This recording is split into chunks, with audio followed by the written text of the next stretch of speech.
Curt, welcome to the Commerce Talks podcast. Today it's B2B again. I just came back from the Shop Talks Europe conference, and it still feels like Shop Talks and the other big conferences are focusing still 100% on B2C. So very few manufacturers, very few challenges for manufacturers to be solved.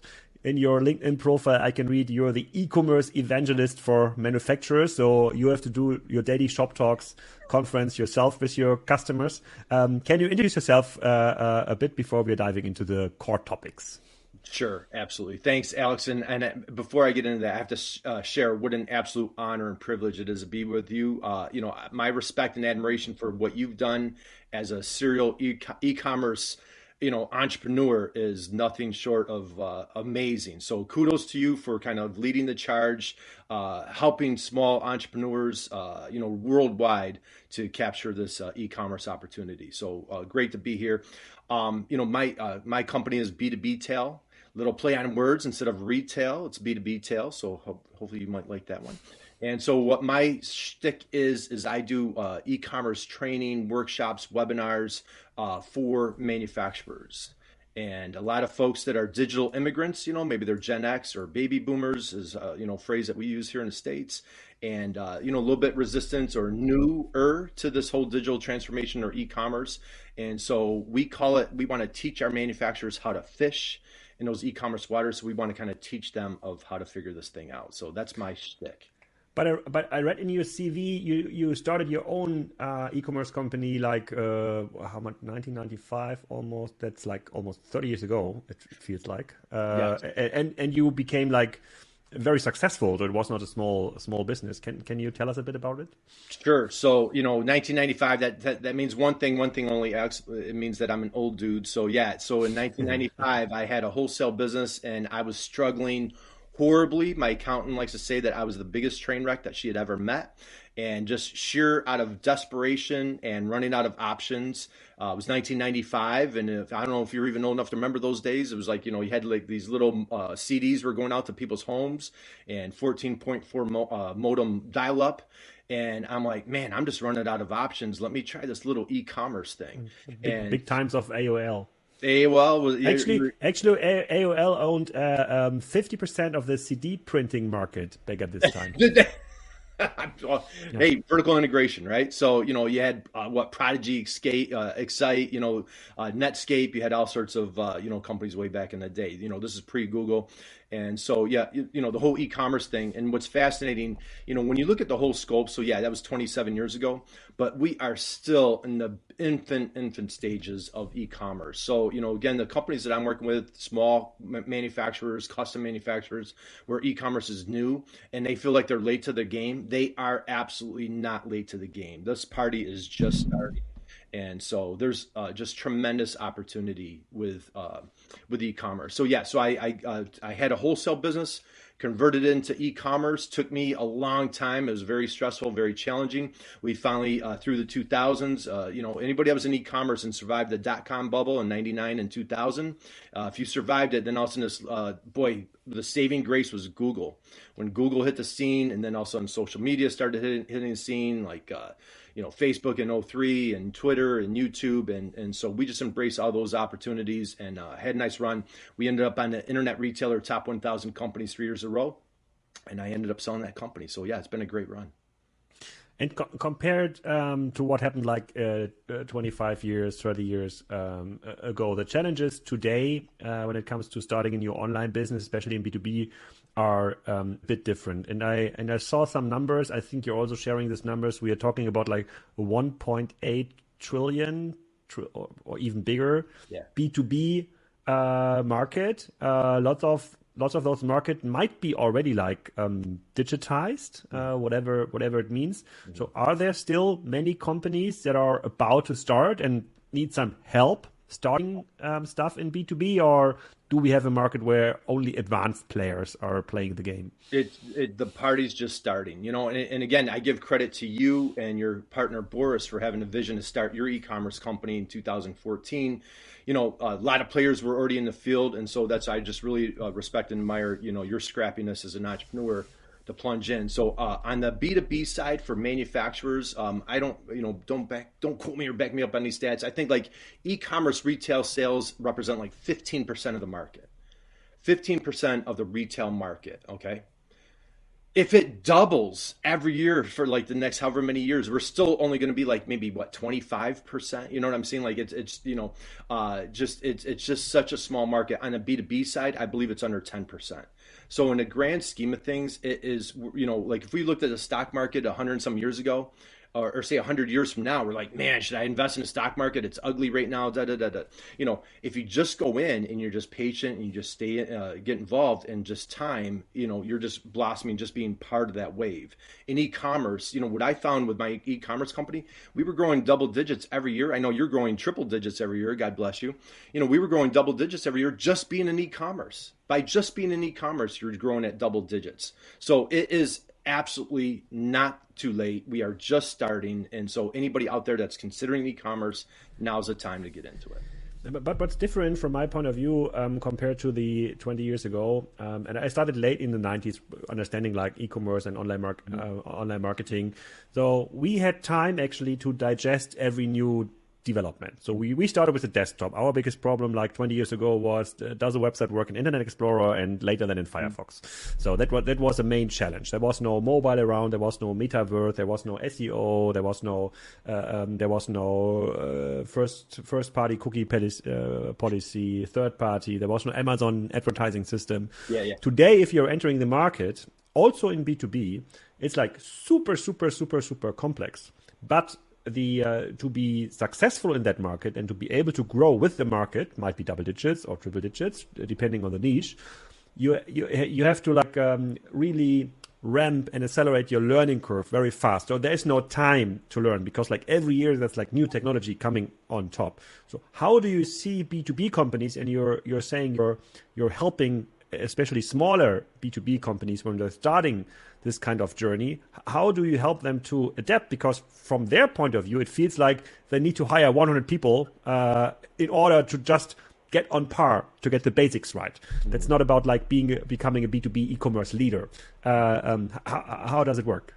Yeah, great question. And, you and I have a mutual friend with Brian Back. We were talking about him before, and, he has a great book, $1 billion B2B e-commerce. And so, he deals with a lot of Fortune 500, larger companies that are, they're literally selling 6-figure, 7-figure SKUs, right online.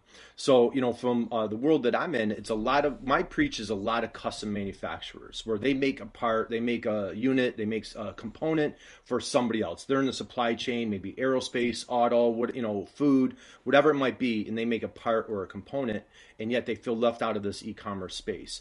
Well, where e-commerce represents for them is taking that customer service off of their sales department and putting it, and I know you guys do a great job of this, of, say like repeat orders. So now instead of like calling, a high paid sales rep and tying up their time with just repeat orders, which is great and it's building that relationship, but now let's put that onus onto the website. So that first and foremost are putting those parts and components on the website, and most importantly for customer service and repeat orders. Now, the thing that, anybody follows my webinars, workshops, training, so on and so forth, I am hugely, hugely bullish on configurators. That's like music to my ears. I know you guys are involved with configurators. So, I was on a call with a gentleman who's super active with configurators, and we're like, I struggle to find a manufacturer that shouldn't have a configurator in some component. And what that does is it allows a new customer come onto their website and they can build or create that widget, that product that they have right on their, so instead of dropping in a drawing, waiting 2 or 3 weeks for a quote to come back, they now could build that part. And maybe it's not exact, but at least gets the conversation started. And so that's, hopefully that answered, that's where. Yeah. But that's a very good example. And there I see like a big like disconnect to the B2C strategies that are sold and that are preached actually at Shop Talks conferences and similar conferences, because you said it already, it's usually a quote in B2B commerce. Mm-hmm. All the systems we've learned in B2C were always meant for a direct transaction. Like all the measurement tools were direct transaction. All the advertising setups were like direct transaction. Try to get the customer for low click price to the website. Try to increase the conversion, and like with a couple of high baskets, you might be able to have an average new customer for a good margin out of the first basket, margin higher than the advertising cost. Now it's very different. Now you are describing a customer who might come to a small B2B website, who might see the configurator, and then he requests a quote. And he say, okay, I've configured this kind of product. I need this kind of product 500 times, 3 locations, over a time span of 12 months, give me a quote, which was a very manual process before, but all the tools that are available until now are not made for this kind of process. What do you do? Yeah, great question. So, and I know, like, if you go on your website, you guys are working with like, Toyota and Siemens and a lot of major players. Again, let's think about that, again, back to it's all about me, Alex, let's come back to me. So it's, those 30, 40, 50 employee companies, right? And that's here in the States, and maybe it's the same in Germany. 75% of all manufacturers are 20 employees or less. Okay, it's probably, and it might be 80% is like 50 and less. So these are small family businesses or, legacy businesses or whatever, whatever that looks like. So here, perfect example, custom manufacturer, they manufacture a widget or a part. And so now, and I'm going to throw in my SEO hat, okay? So many custom manufacturer, I make circuit boards, I bend metal, I cut steel, whatever it is that they do, they're very broad. And they're like, hey, anybody that needs metal bent, we can take care of. Or anybody that needs, a circuit board, But when you talk to them, it's really not the case. But unfortunately, they're widget experts. They're not really thinking marketing. One of our preaches that we love to say, favorite saying is, remember, I'm working on another book right now. We call it niche down till it hurts. Niche down till it hurts, and then we finish it till it hurts so good. And what I mean by that, if you are a CNC shop or a custom manufacturer, contract manufacturer, stay in your lane. Get laser focused, and the more focused you are, instead of trying to be everything to everybody, be something to a handful of folks, but be the best at that. That's where that configurator comes in. And then when you laser focus on like, okay, I am a CNC shop for a very specific part in aerospace, or I make circuit boards for such and such, or I do wire cable assemblies for this. When I get very specific, now I can start attacking and start crushing it on SEO. I can start coming up on search. My pay-per-click strategies are much more effective. My LinkedIn and my social strategies are more effective. And then when they do land on that website, now because I'm not trying to be everything to everybody, I'm trying to build a handful of parts. And even if I'm not exactly there, I'm keeping that potential customer on my website. I'm keeping them engaged. And now when I go to that configurator, and I'm super excited and eager to learn more about Spryker's, configurator. What we're doing is we're having that customer is creating that part, and it's now creating web pages with that part. So now our customer is creating content for us, and on those web pages, we're optimizing those pages. So now our customers are our clients are taking full advantage of SEO value with that configurator. So there's just multiple wins with a configurator. Yeah, but what you're describing, that sounds like me a bit like transformation management. So you're saying don't do it all. Don't try to serve all customers for all purposes, but please focus. And those companies became successful because they somehow started this way, grew to 40 people. Usually they don't have a 5-year strategic plan ahead where they can exactly tell you what their go-to-market strategy in the next state, what the next product line is. It's really kind of an opportunistic driven business. What is your experience here so you've doing this now for a couple of years. So what kind of growth rate change you see with customers that entered this e-commerce journey, that really started to focus on a specific challenge or on a specific product versus customers that stayed very broad? Is there the ones that focused grew 100% year on year, the others only 10%? Can you say something like that? Yeah, great question. So I unfortunately I haven't experienced that triple digit growth at this juncture, but I'm going to come back to the contract manufacturer that, again, typically what was very stereotypical is, 40, 50, 60% of their business would be with that one customer.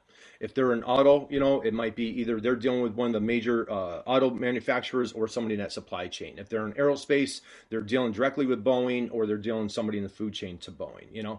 And so again, 50 or 60% of their business. So I've been since COVID, I've encountered a lot of I'm like a little bit of a fix-it guy. So like, if you're doing great, a lot of times those customers aren't coming to me. It's the folks that are coming that, so in aerospace, they've been absolutely crushed in the past few years, especially with the Boeing tragedies with the past few years. And then when you combine COVID and flight travel plunged, 90%. So a lot of the manufacturers in the aerospace were just absolutely decimated. So now, and again, 1, 2, 3 customers represent 50 or 60% of their business. By embracing and tackling this and going into this process and laser focus at what they're best at, they're absorbing. So it's hard to say, that their business is growing because a lot of it went down. But now they're seeing either stabilizing, or they're seeing some nice double-digit growth because they're offsetting that big loss by embracing e-commerce. That totally makes sense. The one argument I'm often hearing from those specialized B2B companies, and you've described it. Yeah, you've described like the ideal customer journey. But if I were a B2B company owner, I would say, but Curt, nobody is searching this specific part of this product online. They know their vendors. They know who's doing a good quality, who's doing a bad quality. And the people that are on the purchasing side never, ever would do this. At least that's an argument I've heard at B2B conferences now for years. How do you counter this one? Phenomenal. Man, Alex, you come with some good questions, dude. This is great. So I love it. I have multiple examples, and I'll narrow it down. So say, back to our friend Brian Beck. So I have a number of clients there. Brian's dealing with a lot of high-end components, parts, machinery. So I've had the blessing working with several companies that they're selling equipment that's in the $250,000, $500,000, up to like $20 million range. Okay. And so the thing is, for them to land one customer could be transformational. Just one customer. So what we do with our training is we take them through search, and we do a deep dive on keyword strategy and what have you. Okay. So I'll give you one example. So LED manufacturer, they're an LED manufacturer. If you Google LEDs, do you think they have competition? Absolutely. Amazon, you name it. Everybody and their brother that sells an LED, they're coming up against. Well, we started doing a deep dive into their keyword strategy, and all of a sudden I discovered that they had some components that they sell within the LEDs that they have first page ranking on. And I'm like, hey guys, I go, check this out. Look at this. Like, you're number 3 on this, and like all this different variation of this one particular keyword. They up and down, they're coming up on first page of Google, and they had no idea. And I'm like, is that a good keyword? Is that product a good fit for you? They're like, you're not going to believe this, Curt. Our largest competitor just closed a year ago during COVID on that particular part. He pulls up a spreadsheet. He goes, I just sold 75,000 units to a brand new customer because of that part. I'm like, dude, if I was you, I would give everything I've got. If that's a good product line, if you've got supply chain, if you can support and supply that, because you can exploit it. And part of our training, we call it, why I love working with manufacturers, is we teach how do you dominate search. And when you stay laser, if I'm going to do like CNC, metal fabrication, good luck. You're not going to come up on search. But if I do metal fabrication for turbine engines or something very specific, that's what they do.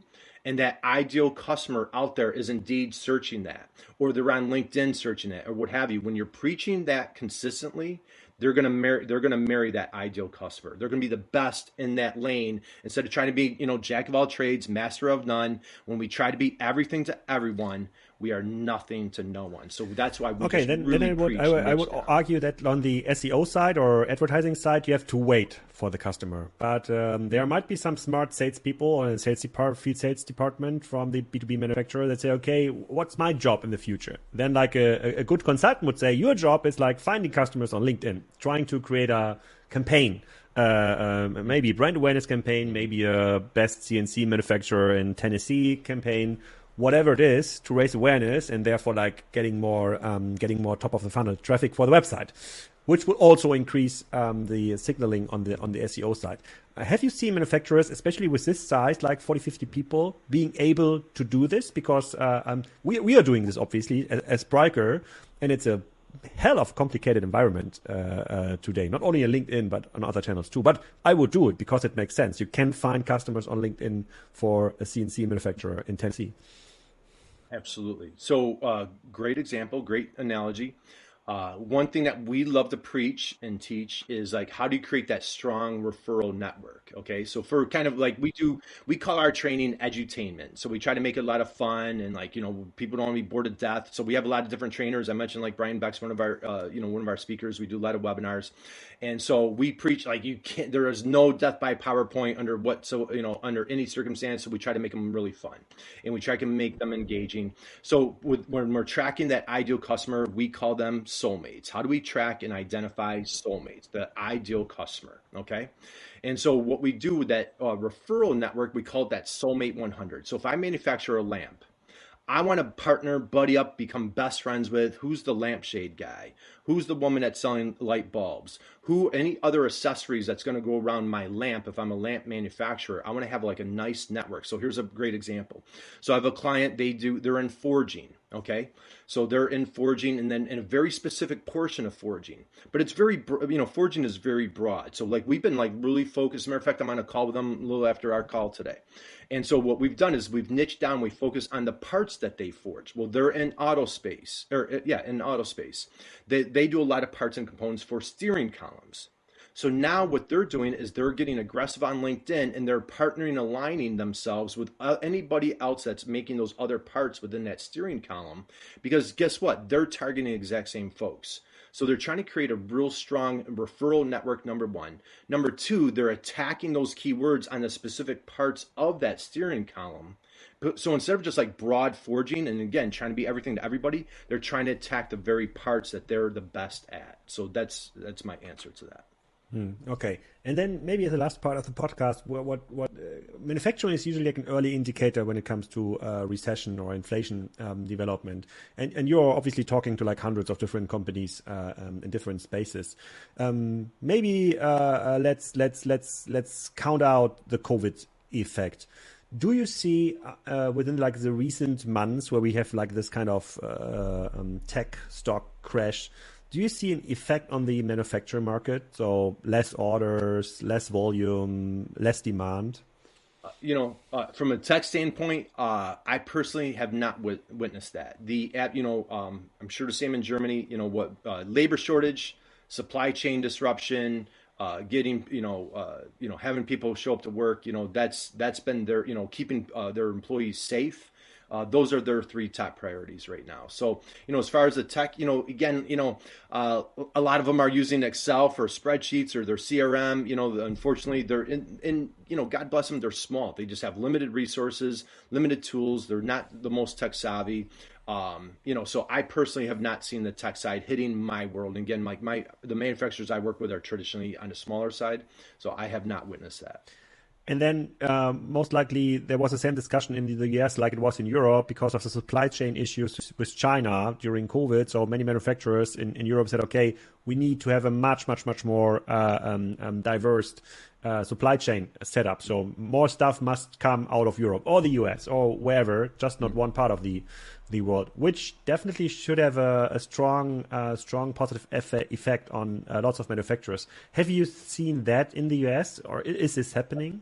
Yes, I absolutely have seen consistently where, there's a lot of manufacturers saying, boy, people are coming out of the woodwork. And as a matter of fact, what I'm hearing from a lot of manufacturers, they can't keep up with capacity. They just, labor shortage, can't get folks on the floor, can't get, people in the shop, struggling to find engineers, that type of thing. And so, yeah, there's a lot of folks that they're receiving a lot of RFQs, a lot of quotes where the companies that they previously haven't. So, back to, boy, are they doing a better job on SEO and pay-per-click strategies? Or is it a combination of the two? It's, it's probably somewhere in the combination. So what are you seeing in Germany? Are you seeing the same thing? Yeah, there's definitely demand for much more manufacturing capacities, but anyway, the manufacturing capacities even before the supply chain politics change was was kind of short. Now you have like a couple of industries that are like super short. Battery production, for example, like electronic components production is short. But what we see is that the state and the governments in Europe definitely spend lots of money try to insource some of these capacities again. I think it's a good time to get the kids out of the high school again and send them to a forger to learn how to do that. There might be a career there. Absolutely, I agree wholeheartedly. Then I saw also on your website you wrote in a book with interesting title, "Stop Being the Best Kept Secret: Manufacturing E-commerce Strategy." Who should read it? Who should read it? Well, let's see. My mother, my sister read it, so they loved it, and I know you have a phenomenal book. So it's challenging writing a book. So again, my sweet spot. I try to practice what I preach by niching down. So I target small manufacturers, and it's kind of a blueprint, if you will. A lot of what we just covered today. Niching down. Embracing e-commerce. Every custom manufacturer has a proprietary process. And again, when they, now I'm just being a little bit redundant, and then when they're just so broad and when they narrow it down, that's what I feel the magic can happen. So, the book resonates well with a small manufacturer just trying to figure out this whole e-commerce journey. And so that's who I'm really kind of preaching to. Yeah, I've on LinkedIn, I have a motto, which is innovate or die. Maybe you can like adapt this kind of motto like for your customers, like niche and win, stuff like this, because this. That's right. I love that. I love your innovate and die, and I've caught you on a couple different podcasts, and I know that's a tagline of yours and for the company. And again, I absolutely love what you guys what you're doing at the company with you and Boris. It's very inspiring. German engineering is world class, top notch, and now you're bringing it to e-commerce. And so yeah, I'm a huge German fan, man. My wife and I love Germany. One of our favorite cities on the planet is Berlin. I've got a bunch of books about Germany right up there on my bookshelf. So it's just such an honor and privilege to connect with you. This is great. Nice. Thank you. You should see Hamburg. If you like Berlin, you will love Hamburg. Now you're making me jealous because I have not been to Hamburg, and so now I got to get that on. It's on my bucket list, so I'll have to make that a top priority. So absolutely. Kurt, I hope that's going to work out. Maybe this year, next year, maybe we're going to meet in Nashville at our Excite conference there. It was a pleasure. Thank you for being on the Commerce Talks show. Alex, thank you, and God bless for you guys. And so thank you for your time today. Appreciate it.